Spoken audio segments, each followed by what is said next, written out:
Apa yang dikatakan oleh Nabi? Jika nanti datang mereka dari segala penjuru. Segala penjuru tadi kita lihat, Masya Allah, dari Jawa, dari Kalimantan, dari Sumatera, dari Bali, Lombok, dari bahkan luar negeri, dari Kamboja. Apa wasiat daripada Nabi Muhammad SAW?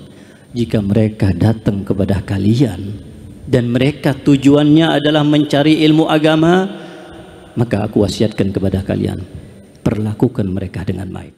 Alhamdulillah, kita semuanya ditakdirkan oleh Allah Subhanahu wa Ta'ala pada malam hari yang penuh keberkahan ini. Kita duduk bersama-sama, kita bermuajahah bersama-sama, kita berkumpul untuk satu tujuan, mendapatkan ridhonya Allah Subhanahu wa Ta'ala. Yang kita tidak dikumpulkan oleh Allah Subhanahu wa Ta'ala pada malam hari ini, kecuali hal tersebut sudah Allah tulis, sudah Allah tentukan di lauh mahfudnya, bahkan sebelum kita dilahirkan, bahwasanya kita di hari ini, di malam ini, di jam ini, kita akan berkumpul di sini dan kita akan belajar di tempat ini dan kita akan mencari ilmu, dan semoga terus berlanjut dan terus ditakdirkan oleh Allah Subhanahu wa Ta'ala kita semuanya mendapatkan kesuksesan, kita semuanya mendapatkan ilmu yang berkah, mendapatkan ilmu yang bermanfaat bagi diri kita, bermanfaat bagi keluarga kita, bermanfaat bagi orang-orang di sekitar kita, bermanfaat bagi bangsa kita, bermanfaat bagi agama kita, insyaallah. Amin ya rabbal alamin. Maka sesungguhnya ini adalah nikmat yang agung, nikmat yang mulia yang Allah Subhanahu wa Ta'ala berikan kepada kita semuanya, yang sebagaimana kita ketahui bahwasanya Abuya Mudirul Ma'had mempersiapkan acara ini, membuat acara ini dengan tujuan sebenarnya selain menghibur santri-santri baru, selain untuk membuat mereka cepat betah, tapi tujuan beliau adalah untuk melaksanakan dan mengamalkan daripada wasiat daripada Nabi kita, Nabi Muhammad SAW. Kalian sebagai santri ini itu sudah jauh-jauh hari diperhatikan langsung oleh Nabi kita, Nabi Muhammad SAW. Diperhatikan dengan wasiat beliau yang beliau bersabda, ya'tunakum min aqtaril ardi yatafaqqahuna fid din fa idza ataukum fastausu bihim khairah. Beliau lontarkan kalimat ini, wasiat ini kepada siapapun yang mereka adalah umat Nabi Muhammad SAW, yang tujuan daripada wasiat ini perhatian daripada Nabi kita Nabi Muhammad dan penghormatan daripada Nabi Muhammad dan kasih sayang daripada Nabi Muhammad SAW kepada siapa? Kepada kalian semuanya yang kalian sekarang sudah resmi menjadi santri. Apa yang dikatakan oleh Nabi? Jika nanti datang mereka dari segala penjuru. Segala penjuru tadi kita lihat, Masya Allah, dari Jawa, dari Kalimantan, dari Sumatera, dari Bali, Lombok, dari bahkan luar negeri, dari Kamboja.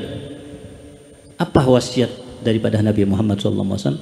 Jika mereka datang kepada kalian dan mereka tujuannya adalah mencari ilmu agama, maka aku wasiatkan kepada kalian, perlakukan mereka dengan baik, muliakan mereka, kasihi mereka.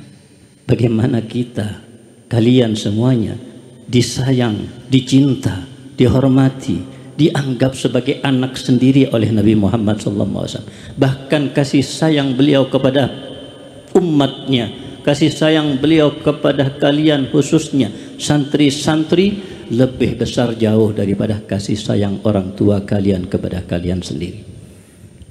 Sehingga sahabat-sahabat Nabi Muhammad SAW jika mereka kedatangan santri yang mereka tujuannya datang kepada mereka untuk mencari ilmu, maka mereka menyambutnya dengan hangat, menyambutnya dengan penuh kehormatan, dengan penuh rasa kasih sayang, dengan penuh senyum, sehingga bahkan sampai sambil berucap marhaban biwasiyati Rasulullah sallallahu alaihi wasallam. Selamat datang bagi Anda yang Anda datang ke sini, aku diwasiatkan oleh Nabi Muhammad SAW untuk memperlakukan Anda dengan sebaik-baiknya. Maka itulah yang dilakukan oleh Abuya Al-Habib Zain, melaksanakan wasiat Nabi Muhammad, menghormati kalian, memuliakan kalian. Kenapa? Kok Nabi Muhammad SAW sampai segitunya perhatian beliau kepada santri, segitunya kasih sayang beliau kepada santri? Sebenarnya di balik itu adalah bagaimana kita tahu visi dan misi Nabi Muhammad SAW yang paling tinggi, yang puncak keinginan beliau, sebagaimana disampaikan dalam tafsir Al-Quran ketika datang dan turun ayat dari Allah Subhanahu wa taala, wala saufa yu'tika rabbuka fatarda. Yang di ayat ini Allah Subhanahu wa taala mengatakan kepada kekasihnya, kepada yang dicintainya, yang dimanjanya, yaitu Nabi Muhammad SAW, dan beruntunglah kita menjadi sebagai umatnya. Apa yang dikatakan oleh Allah di sini?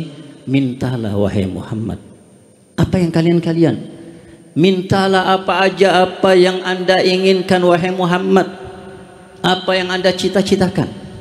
Maka spontan beliau tidak menjawab aku meminta ini, aku meminta itu, tapi spontan beliau mengatakan idzan la arda wa wahidun min ummati finnar. Kalau begitu aku tidak rela kalau umatku ada yang masuk neraka dan azab Allah Subhanahu wa taala. Yang diinginkan oleh Nabi Muhammad umatnya semuanya selamat, tapi Allah sudah menentukan pasti akan ada sebagian umat daripada Nabi Muhammad SAW yang akan celaka dan sengsara. Maka bagaimana seseorang bisa menyelamatkan dirinya daripada azab Allah yang itu diinginkan oleh Nabi, yang itu menjadi cita-cita Nabi? Ketika turun ayat Allah Subhanahu wa taala yang berfirman, ku anfusakum wa ahlikum nara, yang artinya selamatkan diri kalian dan selamatkan juga keluarga kalian. Selamatkan dari apa? Nara, dari neraka Allah Subhanahu wa taala. Neraka yang hak, neraka yang wajib kita percaya, yang wajib kita imani, nggak ada keraguan sedikit pun dalam hati kita. Kalau masih ada keraguan, masa ada si neraka, masa ada si azab Allah, masa ada si surga, berarti kita bukan orang yang beriman. Termasuk yang wajib kita imani adalah beriman tentang hari akhir, beriman dengan hari akhir dan yang setelahnya daripada kejadian-kejadian yang sudah dijelaskan oleh Nabi kita Nabi Muhammad SAW. Maka selamatkan diri kita sebelum kita menyesal, selamatkan diri kita dari azab Allah nanti di akhirat, selamatkan diri kita dari murkanya Allah, selamatkan diri kita dari azab Allah, dari jahanam Allah Subhanahu wa taala. Bagaimana kita menyelamatkan? Apa kita bersembunyi? Apa kita membeli senjata? Tidak. Sayyidina Ali bin Abi Thalib, begitu juga Sayyidina Abdullah bin Abbas, beliau mengatakan faqihuhum fid din wa allimuhum, selamatkan mereka keluarga kalian dengan memberikan kepada mereka ilmu fikih, kefahaman dalam agama, berikan kepada mereka pendidikan agama. Itu tafsir. Bagaimana cara selamat? Ya berikan ilmu agama. Maka itulah yang menyelamatkan kita di akhirat. Itulah yang membuat kita selamat berjalan di atas sirat. Ilmu agama. Ilmu agama ini bukan hanya diwajibkan untuk dicari dan dipelajari oleh santri yang di pesantren. Tidak, Rasul sallallahu alaihi wasallam bersabda thalabul ilmi faridatun fi kulli ma'hadin. Mencari ilmu itu diwajibkan setiap seseorang yang di pesantren, enggak. Tapi thalabul ilmi faridatun ala kulli muslim. Mencari ilmu itu diwajibkan atas semua orang yang beragama Islam, mau itu yang di pesantren, mau itu di rumah, mau itu di manapun, maka mereka semuanya ya wajib untuk mencari ilmu agama. Utlubul ilma walau bisin, cari ilmu dimanapun berada. Maka ilmulah yang menyelamatkan kita di akhirat nanti. Ilmulah yang membuat kita bahagia di akhirat nanti. Ilmulah yang membuat kita dekat dengan Allah, dekat dengan Nabi kita Nabi Muhammad SAW. Masih ingat dengan perkataan B.J. Habibie, salah satu mantan Presiden Republik Indonesia yang ahli teknologi, yang cerdas luar biasa, jenius luar biasa. Beliau bisa membuat pesawat apa? Pesawat terbang. Kita bisa membuat pesawat terbang hanya dari kertas, tapi beliau membuat pesawat terbang sungguhan. Beliau sebelum wafatnya, di akhir-akhir menjelang wafatnya, beliau menyampaikan sesuatu. Apa yang beliau sampaikan? Beliau mengatakan, aku ini diberikan oleh Allah Subhanahu wa ta'ala ilmu yang Masya Allah luas dalam teknologi. Aku bisa membuat pesawat terbang, tapi setelah aku menjalani hidupku yang panjang ini, baru aku sadar bahwasanya ada yang lebih penting, ada yang lebih baik, ada yang lebih bernilainya lebih mahal daripada ilmu yang aku miliki. Apa itu? Yaitu ilmu agama. Kalau aku dahulu aku diberikan pilihan antara aku menguasai dan luas ilmuku dalam ilmu teknologi ataupun ilmu agama, aku akan memilih untuk luas ilmuku dalam ilmu agama. Inilah apa yang disampaikan oleh B.J. Habibie. Dan kalian beruntung. Kalian di sini bukan karena orang tua kalian sebenarnya yang memasukkan, karena orang tua kalian yang membiayai, bukan karena kalian mempunyai harta, bukan kalian punya semangat untuk belajar sehingga kalian ditakdirkan di sini, enggak. Tapi kalian berada di pesantren ini karena semata-mata kalian dipilih oleh Allah. Yang memilih kalian itu dari sekian juta umat Nabi Muhammad yang ada di muka bumi ini, yang ada sekarang ini, yang kalian di antara mereka yang dipilih oleh Allah Subhanahu wa taala untuk masuk pesantren. Dan kalian dipilih oleh Allah, bukan Allah tidak punya rencana, bukan Allah tidak punya tujuan, tidak ada apa maksud daripada Allah, enggak. Tapi tujuan Allah Subhanahu wa taala untuk memberikan kebaikan yang banyak kepada kalian. Kita tahu dalam ayat Al-Quran Allah Subhanahu wa ta'ala berfirman, yu'til hikmata mayyasha. Allah memberi ilmu kepada siapa? Kepada seorang yang dikehendaki, bukan kepada semuanya. Bahkan banyak di antara mereka cerdas-cerdas, tapi ilmu agamanya nggak ada, minim. Banyak di antara mereka duitnya banyak, hartanya banyak, dunianya sukses, ekonominya sukses, tapi ilmu agamanya kosong. Banyak mereka yang punya jabatan yang tinggi, tapi ilmu agamanya nggak ada. Bahkan banyak di antara mereka yang mungkin sholat di masjid, sholat Jumatan penuh di masjid. Coba satu persatu yang keluar dari masjid ditanya berapa semuanya rukunnya sholat, dan sebutkan satu persatu. Berapa semuanya rukunnya wuduk, dan berapa semuanya yang membatalkan wuduk, sebutkan satu persatu. Berapa semuanya yang membatalkan sholat, dan berapa semuanya yang menjadi syarat sahnya sholat, sebutkan satu persatu. Yang keluar dari masjid sholat Jumat, kalau ditanya kira-kira lebih banyak yang tahu apa lebih banyak yang nggak tahu? Padahal itu adalah sesuatu yang wajib untuk diketahui semua orang. Maka siapa yang sholat tapi nggak ngerti ilmunya? Siapa yang sholat tapi nggak ngerti rukun-rukunnya? Siapa yang sholat nggak ngerti apa-apa yang membatalkan sholat? Siapa yang sholat nggak tahu apa aja yang menjadi syarat sahnya sholat? Maka sholatnya mereka yang nggak punya ilmu sama sekali, sholatnya mereka yang nggak didasari dengan ilmu rukun dan syarat sahnya sholat, maka sholat mereka itu sholat yang nggak diterima oleh Allah. Maka mereka sholat tapi hakikatnya nggak sholat. Mereka sholat tapi sebenarnya mereka sama sekali nggak sholat dan menjadi orang yang rugi di hari kiamat. Afa unabbi'ukum bil akhsarina amala alladzina dhalla sa'yuhum fil hayati dunya wa hum yahsabuna annahum yuhsinuna sun'a. Apakah kalian mau aku beritahu siapa orang-orang yang mereka nantinya datang di hari kiamat, tapi mereka orang-orang yang rugi dengan amal ibadahnya, bukan tidak beribadah, bukan tidak beramal soleh. Mereka beramal soleh, mereka beribadah, mereka sholat, mereka puasa, mereka zakat, mereka begini daripada amal ibadah, tapi mereka orang yang paling rugi dengan amal ibadahnya. Kenapa? Dhalla sa'yuhum, sia-sia usaha mereka, sia-sia amal ibadah mereka. Kenapa kok mereka sia-sia ibadahnya? Berkata ahlu tafsir, mereka sia-sia ibadahnya karena mereka menjalaninya tanpa didasari dengan ilmu agama. Nggak ngerti syaratnya puasa, nggak ngerti syaratnya sholat, nggak ngerti syaratnya haji, nggak ngerti syaratnya umroh dan rukun-rukunnya masing-masing. Kalau ditanya nggak ngerti, padahal sholat, tapi gerakannya memang benar, bacaannya benar, tapi rukunnya nggak ngau. Harus ngerti, termasuk syarat daripada an-niyah al-ilmu bin mawi. Salah satu syarat daripada ibadah harus ngerti tentang hukumnya Allah Subhanahu wa taala di dalam atau tentang ibadah yang dia lakukan.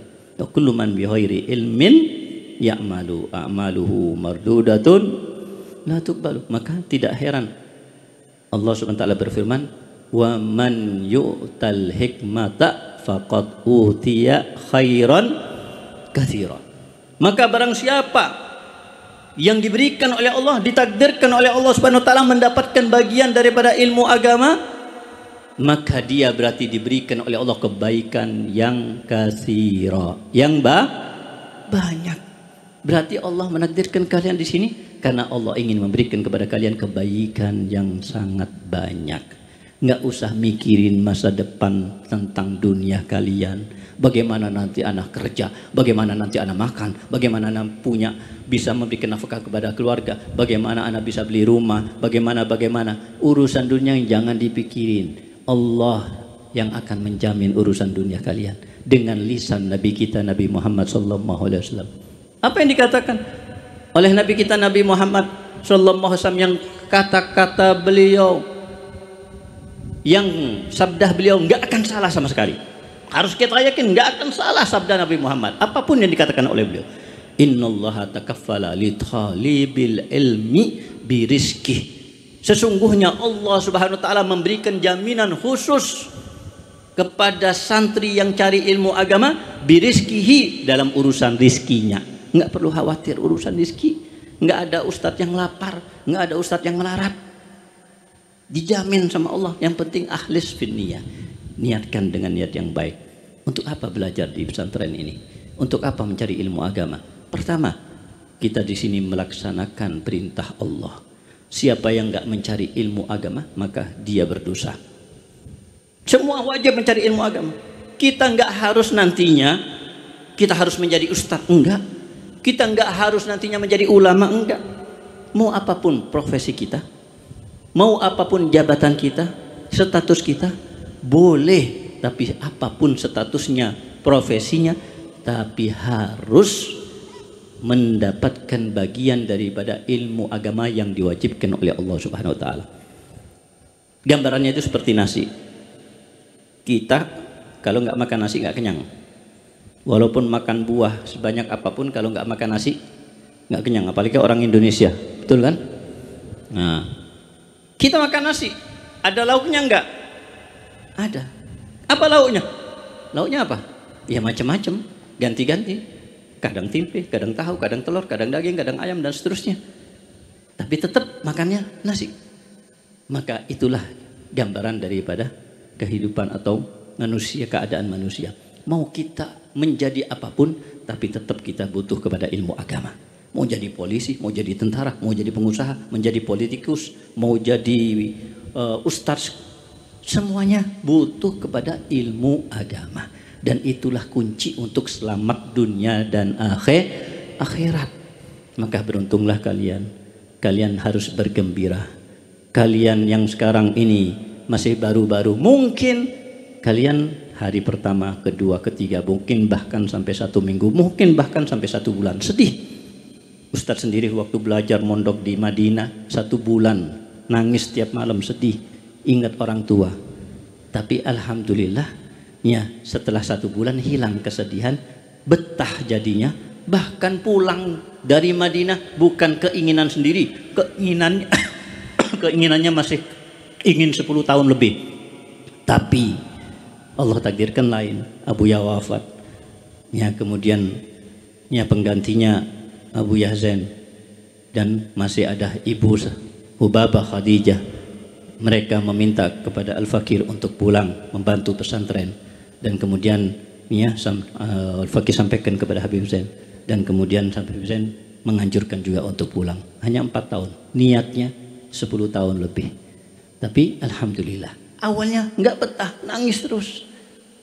Tapi nggak apa-apa, itu adalah bagian. Kalau ada yang langsung betah, santri baru ditinggal di pesantren, wow, langsung teriak-teriak, langsung ketawa-ketawa. Nah, ini justru nggak normal, ini nggak normal. Ini kenapa ini di rumahnya jangan-jangan dipukulin terus tiap hari.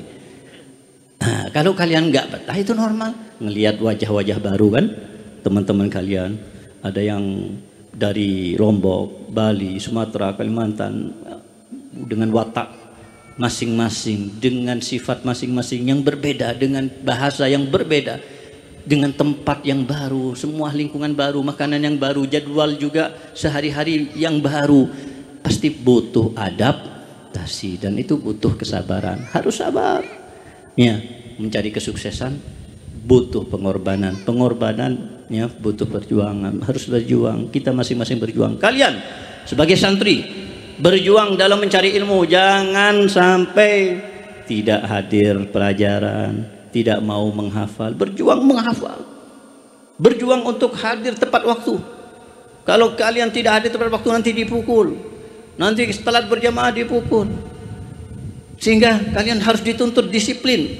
Waktunya bangun jam 3 bangun, waktunya tahajud, waktunya subuh salat berjamaah, nggak boleh telat. Ya, waktunya zikir, baca zikir, waktunya baca wirid, waktunya belajar, harus belajar. Belajar. Satu hari berapa pelajaran yang kalian pelajari nantinya? Maka berapa ilmu satu hari yang kalian dapatkan? Satu pelajaran bisa mungkin 20, 30, 50 masalah.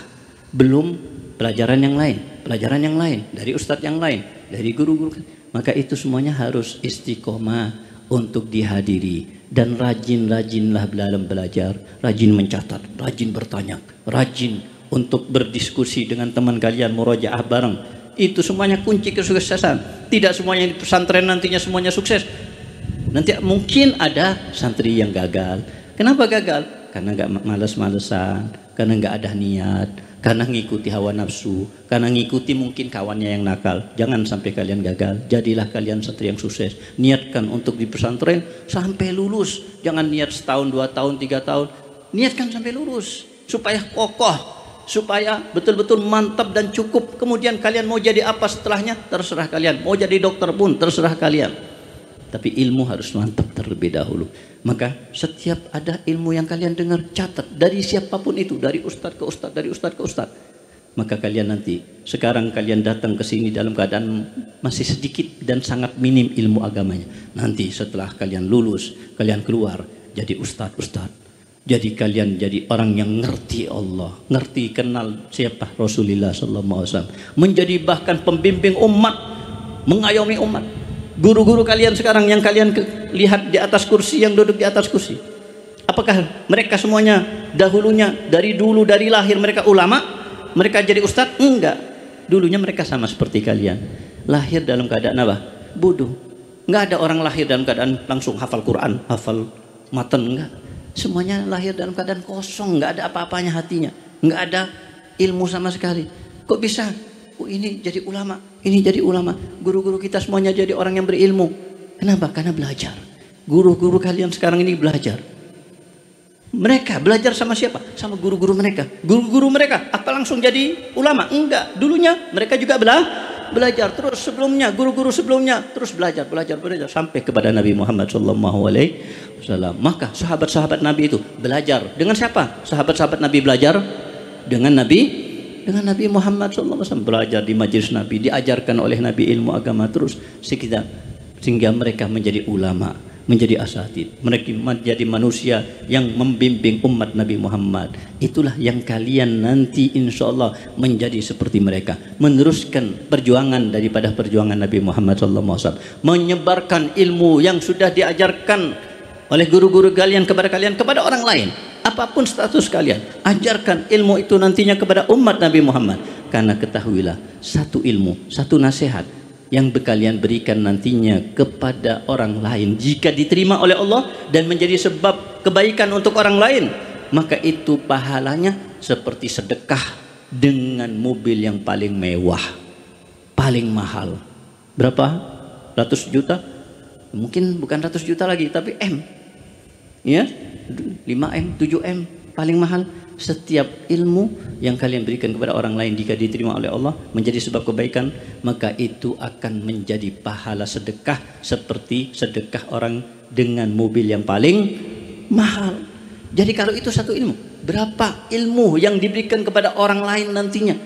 Kalau itu dalam satu hari, apalagi dalam satu minggu. Makanya ulama itu orang yang paling sukses di akhirat. Ulama itu orang yang paling bahagia di akhirat. Kita tahu Allah sendiri yang mengatakan, apa yang dikatakan oleh Allah? Yarfa'illahu allazina amanu minkum wallazina utul ilma darajat. Allah mengangkat derajat orang beriman. Orang beriman Allah masukkan ke surga. Surga itu tingkatan, berbeda-beda tingkatan satu orang ini dengan orang yang lain. Tapi secara khusus Allah Subhanahu wa taala memberikan derajat dan tingkatan surga untuk ulama dengan derajat yang sangat beda dengan orang lain yang tidak punya ilmu yang banyak. Derajatnya berapa? Sayyidina Abdullah bin Abbas mengatakan bahwasanya perbedaan antara ulama dengan yang bukan ulama, derajat di surganya itu 700 derajat. Bedanya 700 derajat. Antara satu dengan satu derajat yang lain itu bedanya jauh. Perbedaannya, katanya Sayyidina Abdullah bin Abbas yang ahli tafsir, itu jauhnya seperti perjalanan 500 tahun. Antara satu dengan dua derajat, antara dua dengan derajat ketiga, dan seterusnya sampai 700. Sehingga nantinya di hari kiamat orang-orang akan mengharap syafaatnya ulama selain mengharap syafaatnya para nabi. Ulama nanti akan memberikan syafaat, memberikan pertolongan kepada umat Nabi Muhammad. Ada yang memberi syafaat sekian banyak, sekian banyak, sekian banyak. Siapa mereka yang memberikan syafaat? Para nabi, para ulama, para syuhada yang mati syahid dalam peperangan, dalam jihad. Itu pun orang yang mati syahid hanya memberikan syafaat kepada 70 orang daripada keluarga, enggak kepada orang lain. Hanya 70 orang dibatasin. Tapi ulama tanpa batas, tidak harus keluarga, orang lain, sebanyak apapun, tergantung makomnya dan tingkatan masing-masing. Bahkan ulama nanti bahkan dibutuhkan di hari kiamat, bukan syafaatnya mereka aja yang dibutuhkan, tapi nanti mereka ketika ada panggilan dari Allah, dan Allah itu mengatakan kepada mereka penghuni surga, ayo sekarang aku meminta kepada kalian untuk menyampaikan apa yang kalian inginkan, apa yang kalian cita-citakan di surga. Mereka bingung, mau minta apa lagi ya, padahal sudah di surga. Maka mereka saking bingungnya, semua yang penghuni surga yang bukan ulama cari-cari ulama. Untuk apa? Untuk bertanya apa yang paling bagus untuk diminta kepada Allah. Di surga pun dibutuhkan ulama itu. Di dunia dibutuhkan, di akhirat di dunia dimuliakan, di akhirat dimuliakan. Kalau jadi ulama seperti itu, maka fadilah ulama sangat banyak. Semua fadilah ulama adalah fadilahnya kalian sebagai thalibul ilm, pencari ilmu. Kenapa? Karena tidak mungkin jadi ulama kalau tidak menuntut ilmu. Kalian jalannya ke situ. Dan semoga insyaallah kalian semuanya diberikan oleh Allah Subhanahu wa taala kesuksesan, diberikan niat yang baik, diberikan kesabaran, dan diberikan oleh Allah kekuatan dan ketabahan, dan diberikan oleh Allah SWT istiqomah dalam belajar, menghafal, bakti kepada orang tua, bakti kepada guru, khidmah, taat, disiplin, semuanya istiqomah. Jangan setahun 2 tahun, tapi terus sampai sukses. Semoga juga kalian semuanya insya Allah apapun profesinya berhasil. Ya, mau jadi ulama berhasil, mau jadi dokter berhasil, mau jadi apapun berhasil, dan semoga insya Allah menjadi kebanggaan orang tua kalian masing-masing, menjadi kebanggaan guru kalian masing-masing, dan menjadi orang-orang yang dicintai oleh Nabi kita Nabi Muhammad SAW. Dan kita doakan juga guru-guru kita semuanya, terutama Mudirul Ma'had, supaya semoga mereka semuanya panjang umur. Terus kita bisa memandang mereka, mereka memperhatikan kita, dan mereka terus memberikan ilmu kepada kita semuanya. Dan semoga insya Allah mereka semuanya sehat walafiat, dan keluarga kalian, orang tua kalian yang di rumah juga semoga sehat walafiat, dilancarkan rezekinya, dimudahkan urusannya, dan diberikan keselamatan dunia dan akhiratnya. Amin ya rabbal alamin. Hakadha minni wa lahum minkum. Wassalamualaikum warahmatullahi wabarakatuh. Bayangkan Sebuah tempat di mana hidup terasa tenang, nyaman, dan penuh gaya.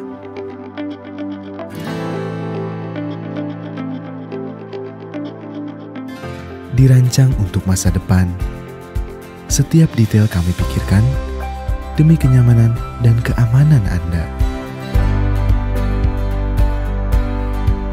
Hunian modern dengan teknologi pintar, fasilitas lengkap, dan suasana asri. Inilah awal kehidupan baru Anda. Neo Natura, the new natural lifestyle.